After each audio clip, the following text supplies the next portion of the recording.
kelas 4, ketemu lagi. Kita mau belajar bersama-sama di pelajaran matematika. Kali ini kita sudah masuk bab 5, yaitu tentang statistika atau pengolahan data. Kita akan belajar yang pertama tentang mengumpulkan data. Data adalah catatan informasi yang diperoleh berdasarkan fakta. Data dapat berupa hasil wawancara, pengisian kuesioner atau angket, atau dari sumber yang sudah ada, misalnya data absensi, data hasil sensus penduduk. Yang kedua, kita akan belajar tentang menyajikan data dalam bentuk tabel.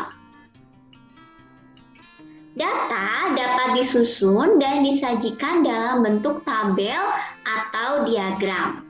Data yang disajikan dalam bentuk tabel atau diagram dapat mempermudah kita dalam membaca dan menafsirkan data tersebut. Kita perhatikan contoh soal berikut. Sajikan data nilai ulangan matematika 15 siswa sebagai berikut ke dalam bentuk tabel. Ini adalah data nilai ulangan matematika 15 siswa. Kita akan ubah data-data ini dalam bentuk tabel menggunakan langkah-langkah berikut.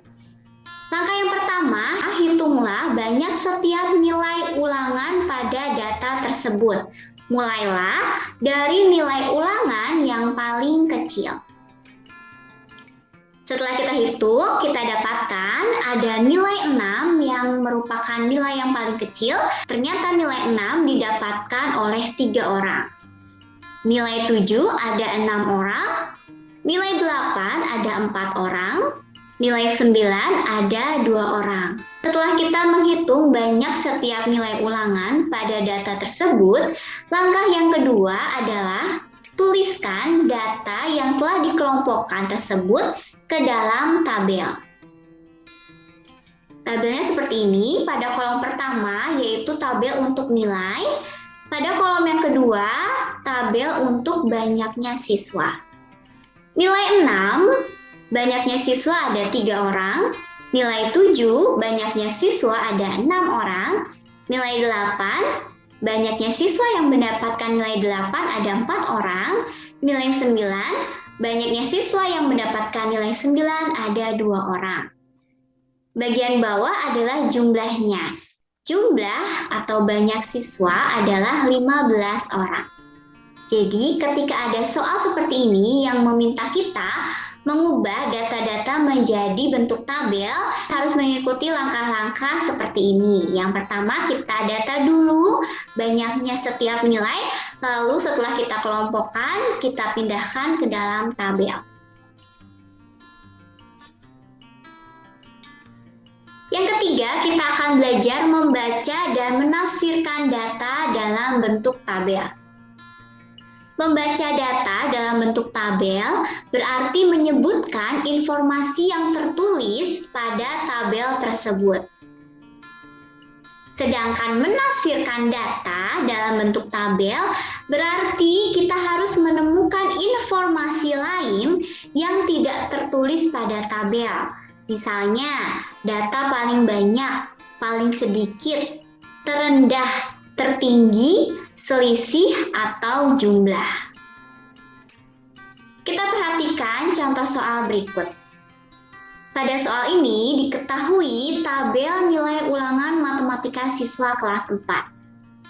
Kesimpulan yang kita bisa dapatkan dari tabel tersebut yaitu yang pertama, kesimpulan yang kita dapatkan dari membaca data yaitu siswa yang mendapat nilai 6 ada 3 orang.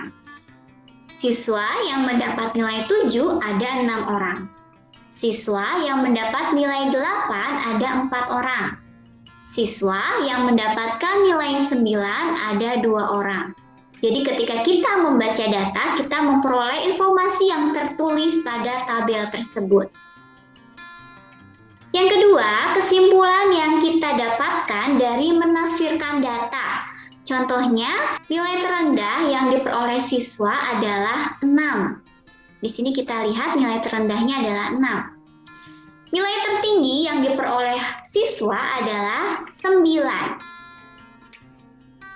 Nilai yang paling banyak diperoleh siswa adalah nilai 7, yaitu sebanyak 6 orang. Nilai yang paling sedikit diperoleh siswa adalah nilai 9, yaitu sebanyak 2 orang. Selisih banyak siswa yang mendapatkan nilai tertinggi dan terendah adalah menguranginya 3 dikurangi 2 sama dengan 1 orang. Sehingga selisih banyak siswa yang mendapatkan nilai tertinggi dan terendah adalah 1 orang. Jadi ketika ada soal yang meminta kalian untuk menuliskan kesimpulan dari tabel yang sudah diketahui, kalian bisa menuliskan kesimpulan membaca data, dan kesimpulan menafsirkan data. Setelah ini, kalian silakan mengerjakan tugas yang sudah terlampir di Google Classroom. Selamat mengerjakan dan selamat belajar.